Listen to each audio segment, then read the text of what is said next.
Hey guys, what's up? It's Ambush. Here's another Apex Legends video, and today I'm going to be doing a legend tier list. Now previously I've done a ranking of the legends where I did a scale of 1 to 13 and which legends I thought were the best and the worst. Now this time I'm going to be doing a tier list of the legends, and it will consist of S tier being the best, then A tier, then B tier, then C tier, then D tier. Now without further ado, let's get right into the rankings. Kicking it off in D tier, we have Octane. Now, Octane has always been one of the weaker legends, I'd say. I wouldn't go as far as saying that you shouldn't play him, but I just don't think he's the most useful when you're coming to competitive play like ranked and you're trying to level up your RP or make the climb to Predator. I haven't succeeded at that yet, by the way. I really don't think he's viable for ranked due to the fact of he really doesn't bring much teamwork to the table. His jump pad basically makes him a flying target.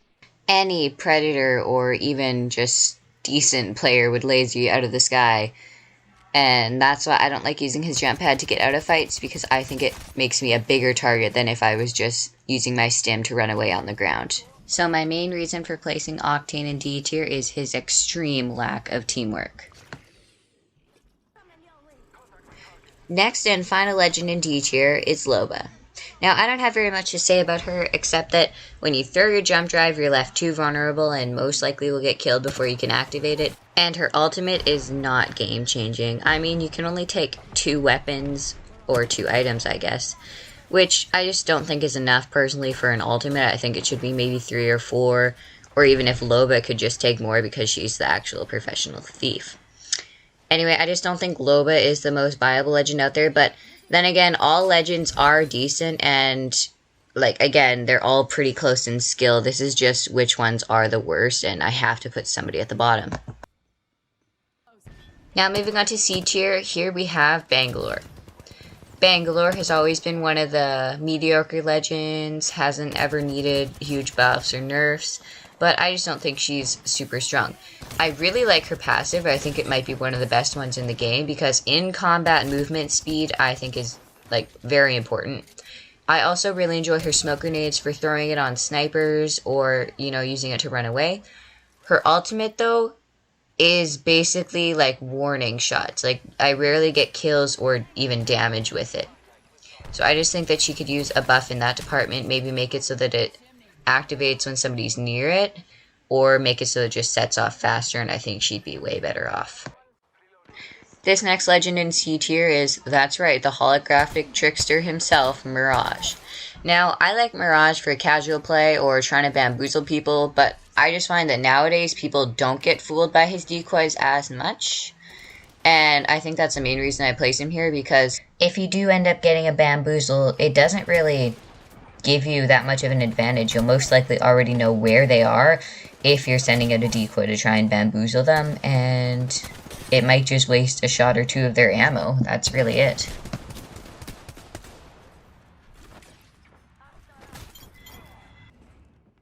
Starting off in B tier, we have Crypto. I always think of Crypto as a decent legend because he can use his drone to pick up banners, respawn teammates, and also scan survey beacons. So I think he's very useful to do all 3 of those, and his abilities are rather strong as well. His drone in general is a very useful tactical, probably a really good one out of all the tacticals, and his EMP is super useful. I just don't like the fact that you also damage your own shields and slow your teammates. But I like Crypto for pushing after you EMP a squad or even just a fight in general, because then you know your enemies can only have a max of 50 shields.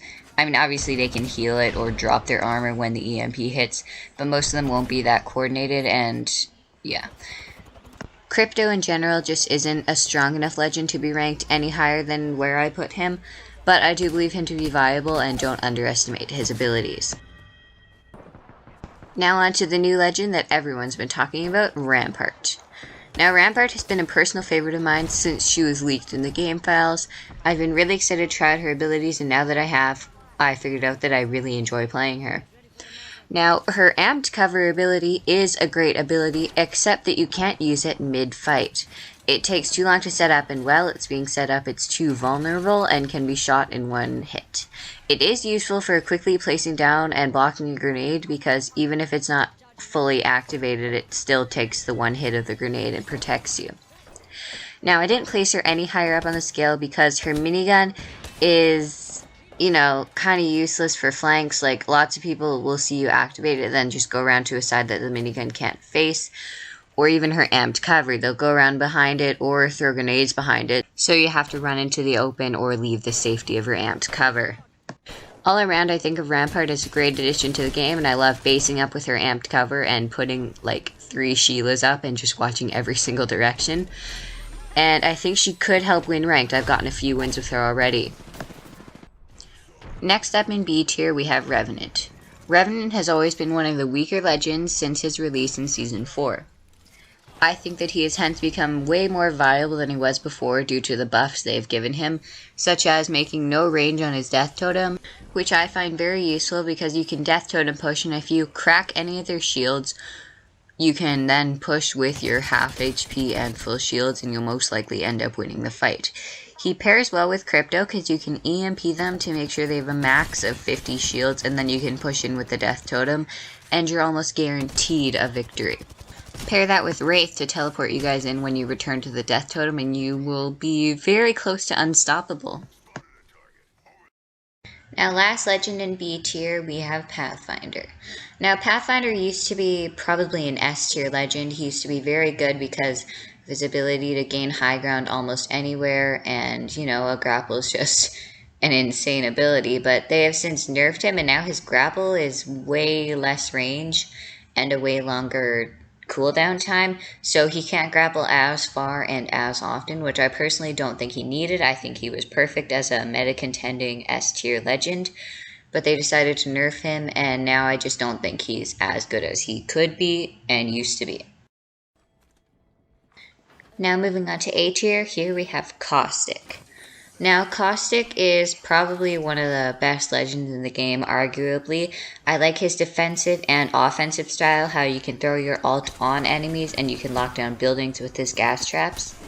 I just think he's very useful to have on any squad due to the fact of you can quickly block doors with his gas traps, making sure nobody can enter, and if they do, they will get sprayed by the gas and take damage. And he can also revive in his gas so that enemies can't see where you are. I mean, unless they have digital threats. But I find him useful on almost any squad, and I think he's a very good option to play.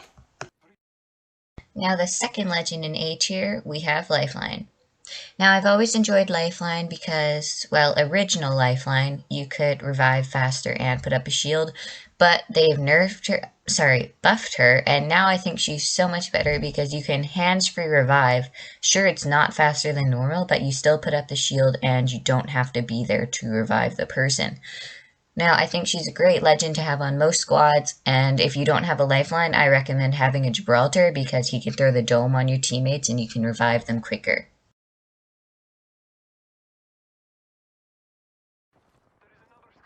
Next up in A tier, here we have Watson, my original main, and the second legend I ever bought. First was Crypto.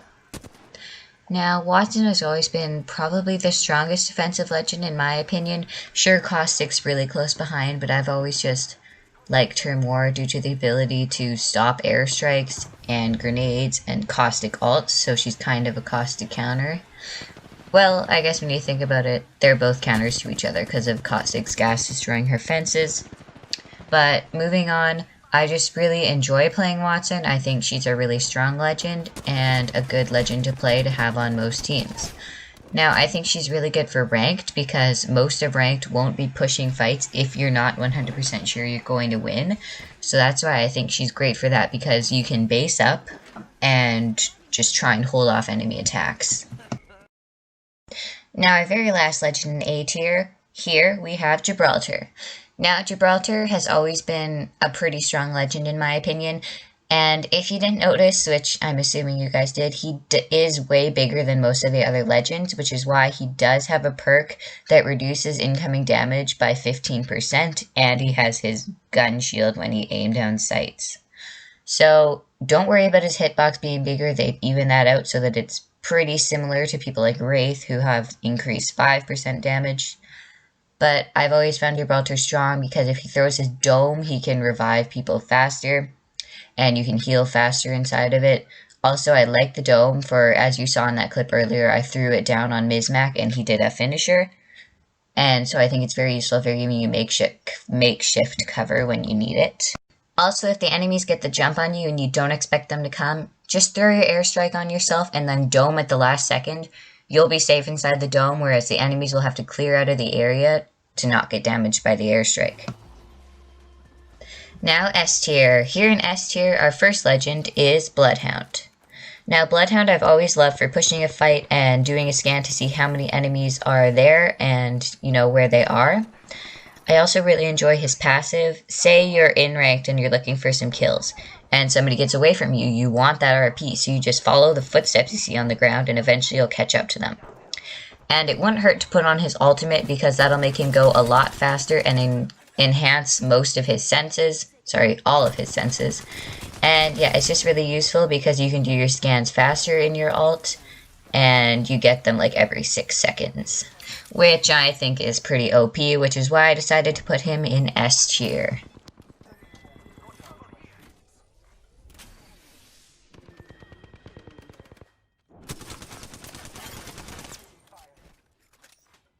Now our final legend in S tier, and the last legend in this tier list, who is probably the best legend in the game, no surprise, it's Wraith. Now, Wraith has always been one of the strongest legends because of her small hitbox and her ability to go invincible, as well as teleport your teammates from one point to another. Now, I've always enjoyed Wraith, and I'm kind of a Wraith main. When I get heirloom shards, I'm probably going to get the kunai, and I just think she's a really strong legend. Some people might call it a nerf, but I think it was partly a buff. She can now phase for longer and travels faster in her phase, but her portal doesn't go as far and the phase takes longer to activate. So I think they made her a little bit better and a little bit worse. Arguably, some people might say it's worse because you can't instant phase, but I think that she did get a buff. Now, thanks for watching my video. If you enjoyed, please like and subscribe, and I will see you next time.